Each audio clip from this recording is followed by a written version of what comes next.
I spent the next sort of like 15k just cursing myself, you know, like 19 years bloody pro and you still make these silly stupid mistakes, you know. What's current, Tom? What's occurring? Brought to you by Continental Tyres, main partner of the Tour de France. And that is the Tour de France G that began today. A lot to talk about. One of those classic opening days of a tour where it's all happening. And then the wind blew and even more stuff happened. First of all, this is your final tour. And I'll say this only once, you are the oldest man in the field. So let's find out how your day was, first of all. Yeah, I've seen some random things on social media, actually, that people have sent me. Like, I was the youngest in my first tour, oldest in my last. That's full circle for you, isn't it? Sam Watson was Max's age when I did my first tour. That's just insulting. Skippy was 5, yeah, which is nuts.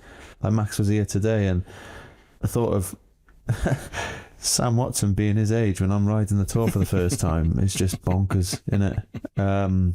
So yeah, it's nice to just get going, because there's been a lot of talk about, you know, am I getting emotional? Am I going to try and enjoy it? Yada, yada, yada. And of course, you want to enjoy it, but stages like today, you don't ever really enjoy. You enjoy them when they're done and you get through them in one piece, fortunately. I'm sure there'll be nicer stages that you can enjoy. But, you know, it was, as you say, today was just a typical tour stage. Someone else asked me as well, oh, is it more stressful than before? Like, you know, is it, you know, everyone's gone about this modern age. I was like, mate, it's been stressful since, well, as long as I can remember, the first week of the tour, you know. It's always been like this, especially in the north. Last year was different because we had some climbs, didn't we, out in Florence, and, you know, it was nice. Whereas, yeah, here, around Lille, street furniture, mate, unbelievable. Like Zach was saying, yeah, I think they've built a new central reservation every 10 minutes, and I think they had. It was just bonkers. But so everybody wanted to be in front, everyone wanted to be out of trouble, but luckily for us, we started well. We're on the front foot all together, more or less. You can never ride all in one team for the whole thing, it's impossible. But yeah, a decent start until halfway through when Pippo crashed. Yeah, let's get into that in a second. I'm going to give some headlines for people who might not have been across this stage, and then we can dive into all the individual stories as we go through. So, stage was won by Jasper Philipsen, who basically put Girmay away big time in the sprint. First time that Philipsen's going to be wearing the yellow jersey. Obviously, we've seen him in the green jersey plenty of times before.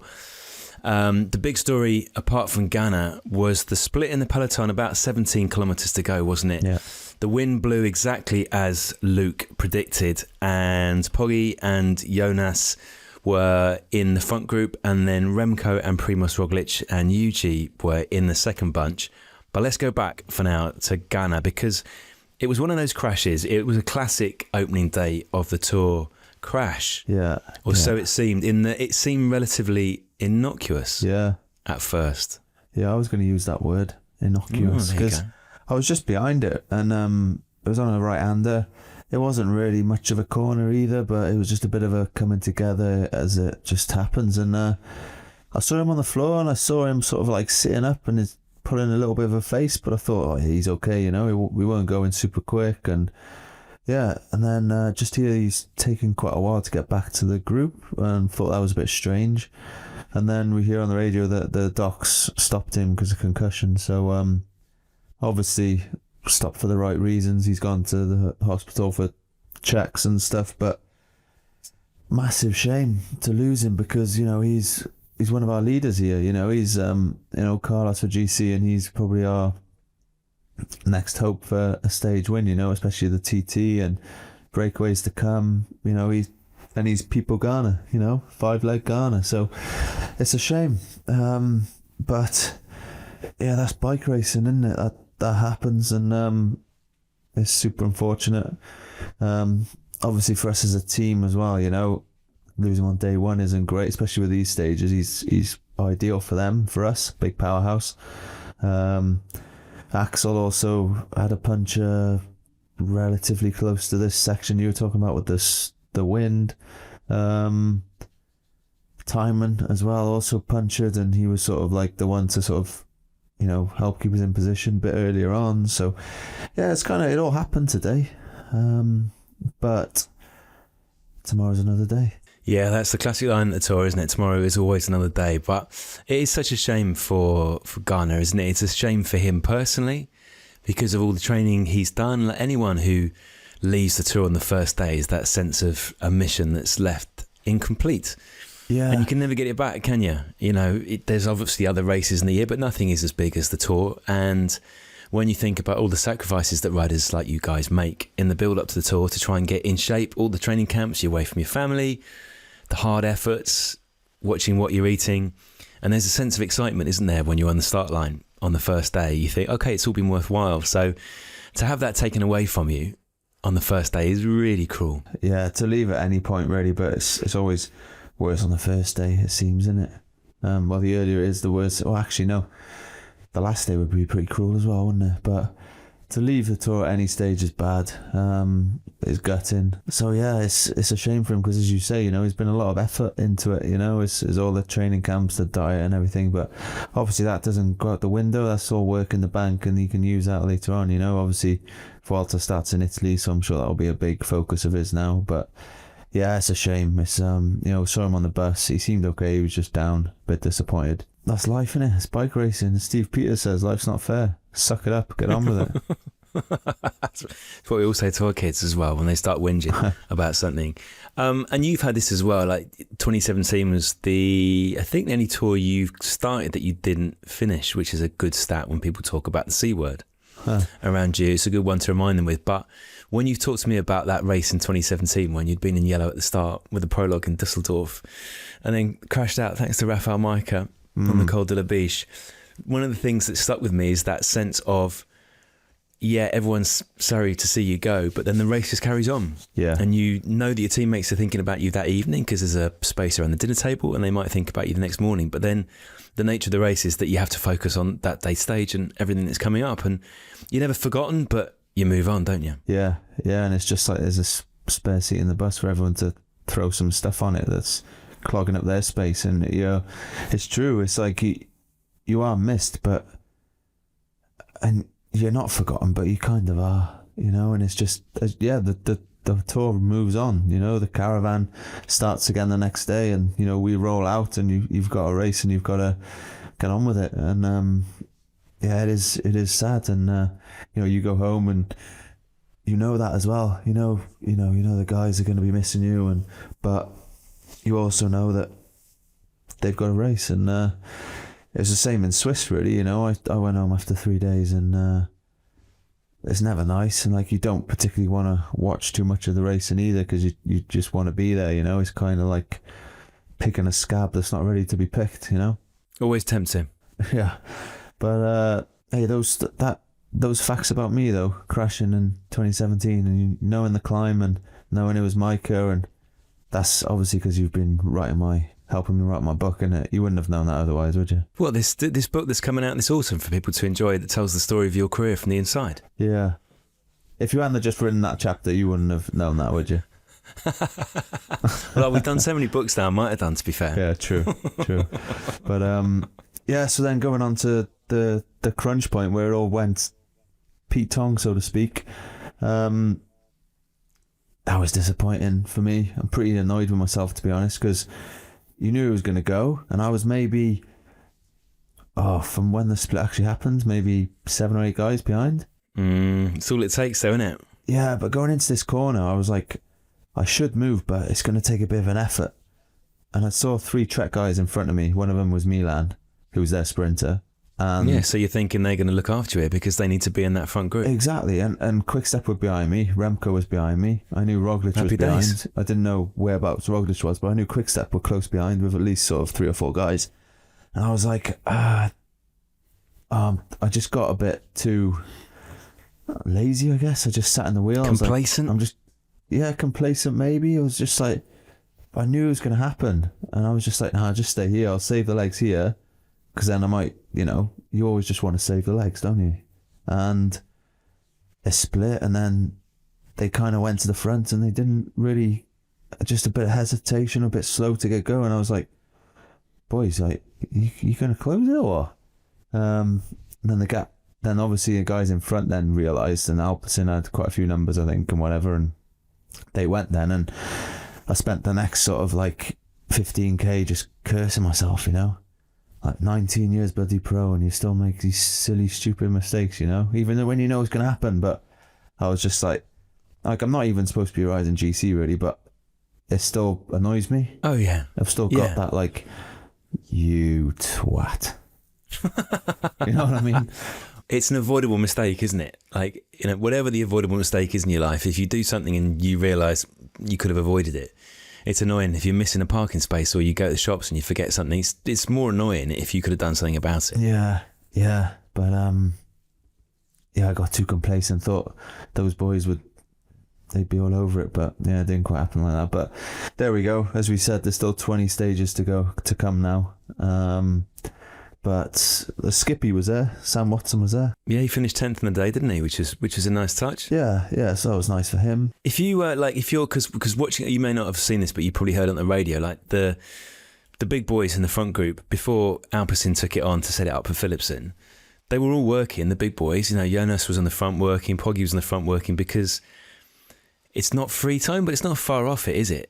On an opening stage that is flat, and yes, wind is coming, but it's fundamentally flagged as a sprinter stage.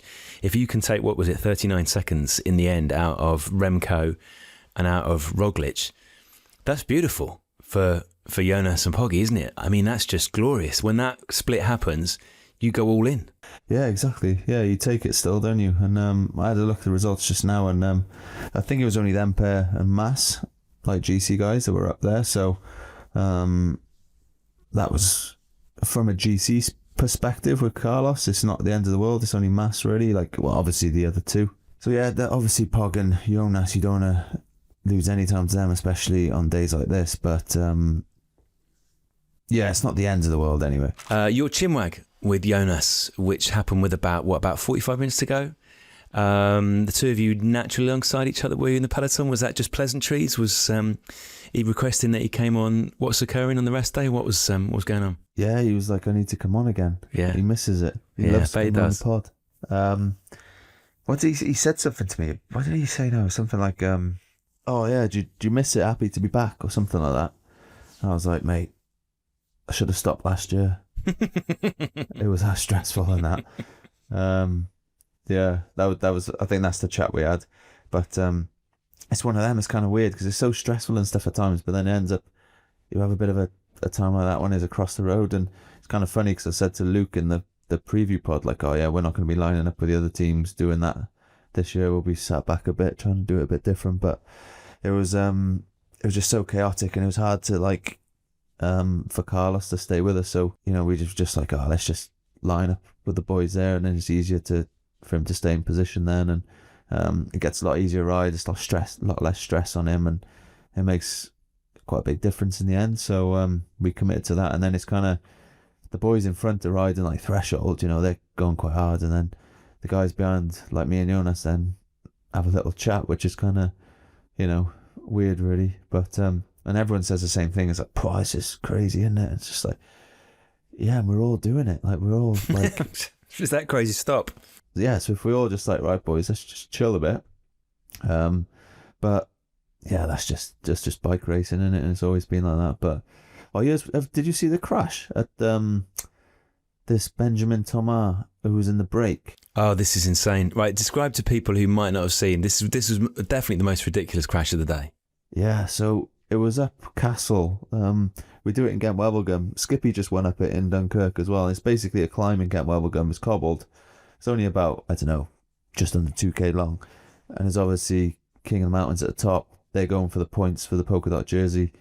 And two of them in the break. They're going for this, sprinting for it. And he lunges for the line. And because it's kind of on cobbles, he must have just caught a cobble wonky or something. And his front wheel just goes from under him, basically.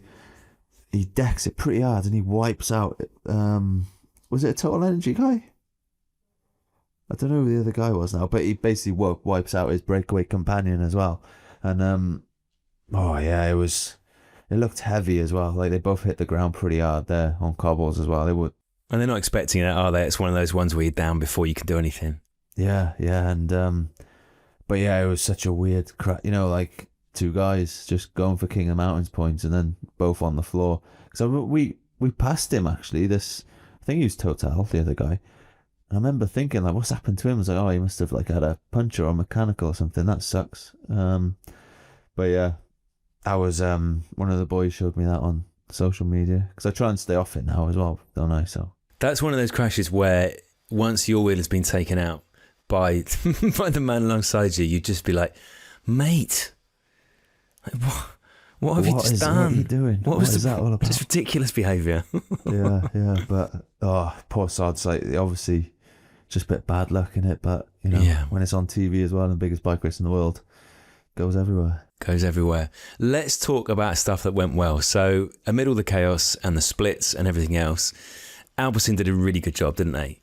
Like, they had plenty of men at the front of the race, and there was no sense of panic amidst the carnage, because there was still a crash in that lead group because Ben O'Connor went down, didn't he? Oh, is that what happened? Yeah, he was within 5k, and obviously it was 5k to go rather than 3k to go, our safety zone in this one, because I guess they expected frenetic action. But Alpecin seemed to run it really, really well. And you know what it's like with sprinters at this stage of a tour, where sometimes the first big sprint stage that's won by the first big name, you can read a lot into it because you can see how well a sprint train is going, but you can also see the legs that a sprinter has got. And the way Philipsen won that sprint, despite the fact he had Girmay on his wheel, Girmay didn't get close to him. He didn't get close to him. It was one of the most comfortable, albeit in a denuded sprint, because you say Milan's in the second group with you. It was a super comfortable win, that sprint. And Philipsen obviously delighted to go into yellow, but he'll also be on the coach tonight going, oh, my legs feel good. Team's working. This is looking nice. Yeah, I think, no disrespect to Girmay and was it Uno X Dude that was second? But they're not like... They're not top draw. Philipsen, yeah, speed. Girmay obviously won Green Jersey last year. Like, yeah, he loves an incline, and he's quite a bit lighter and stuff. So it did play into Philipsen's hands that as well. But, when that lead out, when you've got like, who is it, like Rickard and Van der Poel and Groves to lead you out, in a group like that, it's only ending one way really, innit? And fair play to him. You still got to finish it off. Just look at, what was it, Visma was it Dwars Doors when Paulus beat Van Aert, which was just mad. So you still got to finish it off, and the lead out was insane. It was weird, the lead out though. Do you see they're all on their hoods? I was watching it thinking, why are they on their hoods? Like, even Van der Poel was on his hoods, which is kind of weird. But yeah, I don't know. I just thought it was a bit weird. Maybe they always do. I just never noticed it. But some sprint, finished it off. Yellow jersey. Not a bad way to start the tour for them, is it? And it's impressive how they ride, because they're always there, but never taking too much wind. Like, they're always sort of like second sort of team, and they're full of just riders that are capable of riding like that as well. That, there's other teams that have GC guys, climbers, and who aren't necessarily the ducking and diving, but Alpecin are like pure just Belgian, like muddy grits, like units, aren't they? Yeah. Filthy animals, a lot of them. Just ducking and diving and just used to riding in the gutter for hours, They're just, that's their bread and butter. So, it's impressive to see how they ride together, to be fair. It's like having a team of back row forwards, isn't it? Big units, quick, powerful, mobile, like getting their hands dirty. Yeah, exactly. They're just full of that. And then looking to tomorrow, and it's just all set up for Van der Poel then, isn't it now, to possibly even take the jersey from his teammate. Let's talk about stage 2 in a second. Before we need to do that, and I feel the reason that I'm mentioning this now is because I think this is going to come quite naturally out of the chat we just had about today's stage winner. It is time, G, for us to pick our very first Continental Tyres Chapo of the day for the 2025 Tour de France. Now, look, it's really hard on the opening day because we always try not just to go for the obvious choice of the stage winner. But it's really hard, I think, today to look past Philipsen. Clearly his team did a great job, but it truly was a team effort. There was no one who you looked at and gone, they saved the stage for Alpecin and for Philipsen. First yellow jersey of his career, 10th Tour stage. Thoughts? Is it an easy one? Do we just accept that today there's no arguing about the Chapo of the day? Yeah, I think so, because the breakaway didn't even stand a chance, because it was so stressed behind. No one was chasing them. Everyone was just racing each other to be in front, and that just meant we caught the break super early, and then those other two went away and crashed themselves, and then so yeah, Alpecin were all there, and Philipsen finished it off. Like, it's hard to sort of pick anyone else really. Oh, I think I'll give a shout out to Pavel Sivakov. He did so much on the front today for UAE. Like, he was impressive. He was just going, and then go into a corner. You know, he raced into corners as well because there's a bit of crosswind after them, and he's racing into corners, keeping the position. Then he's on the front again, just going. He's got some legs on him, old Pav. It's all his zone 2 training, as he told us on exactly, DTCC. Yeah, but so a shout out to him. But yeah, you can't give it to anyone else but Philipsen, really, can you? I think so. There'll be tougher decisions to come. I think we just accept that this is a nice, easy one. And Jasper Philipsen is our very first Continental Tyres Chapo of the day. Let us talk about Stage 2G, Sunday the 6th. A very, very unusual scenario here in that I can actually tell you a little bit about the parcours as well, because this stage is very close to where I went on holiday with my family in the May half term. So with my boys, we had the pleasure of riding small segments of the route depending on the age of the rider in question. I think it's going to be a fun one. Like, it's up and down in a sort of like a Devon way, or maybe a sort of West Wales way. Do you know what I mean? So there's nothing that big, but you're either going up or you're going down, and when you're in the tops, it's quite windy, so it could be fun. Yeah. There's certainly the first part a bit flatter. Yeah. Bit sort of could be crosswind there, and then you kind of swing and head north, and that's when you kind of hit the climbs then, and it's set up for a punchy sort of finisher like Van der Poel, Van Aert maybe. Yeah. Or is he going to have to behave himself? I'm just thinking about last time the race was in this part of the world, in northern France, and that stage that finished with Van Aert going away and Jonas not being at all happy about it, as we saw on Tour de France Unchained. Well, Van Aert wasn't there in front today though, which was kind of strange, because obviously Visma had the plan of going there, because they were Jonas and I don't know who it was now. He had a teammate with him that started it today. So Jorgensen? Jorgensen maybe, yeah. I didn't see the video, but so yeah, it depends how he is. Depends how he's come out of the Giro and everything. For sure, he'd love to, and he's a racer, so you wouldn't count him out. But someone like Alaphilippe probably throw in a big bomb at some point as well. Pog, he's going to be in the mix, isn't he? And Jonas, obviously. It was just weird with Roglic and Remco today. Just felt like their team did chase, obviously, but I don't know. It didn't seem much. Do you want to close this gap or what, boys? Like, I don't know. It was strange. So, don't know if they're just. Yeah, we'll see tomorrow. Where those boys fare up. It's supposed to be rain as well. Like, we've had such nice weather, haven't we? For so long. It goes and bloody rains like on stage 2 of the tour. So that's going to add another element for sure. A lot more stress. Everyone wants to be in front even more, because obviously every corner, never know, could be more. Well, it will be slippery. So yeah, it's another fun day in store, Tom. Quite heavy roads in northern France, aren't they, as well? They're a little bit closer to British roads. Yeah, they can soak up the rain better than something in the Spain Alps and Italy. But that still doesn't stop everyone stressing, though. No. It's the sort of stage that in the pre-Pog era, you'd look at it as maybe a break day, wouldn't you? Or you'd look at the GC contenders just wanting to get through this first week. But everything is different since Poggy came on the scene. And as you say, like, it'd be very, bear in mind he won 6 stages last year and didn't need to win probably 3 of those, but just decided he wanted to. Didn't need to win them for his GC hopes.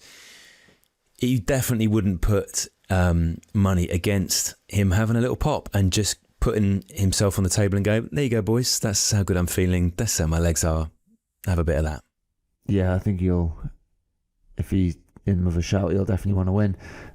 But saying that, back in the day, it still would have been similar tomorrow, actually, back in the day, you know, guys like Sagan or Bling or, these sort of guys, they would still want to win. you know, all respect to Pog, but he hasn't changed the sport like single-handedly from white to black, has he? No, like he can just do both white and black if he wants to. Yeah, exactly. So, but no, it's certainly I can't see it being a breakaway. I think and the Tour is like there's always somebody that'll chase. There's always somebody that wants the stage, no matter when and where. So it's too valuable, isn't it? It's the Tour. Yeah, exactly. And when it's early on, you know, everyone's like keen. And if I have to say, I'm going to say Van der Poel. Nice. Okay.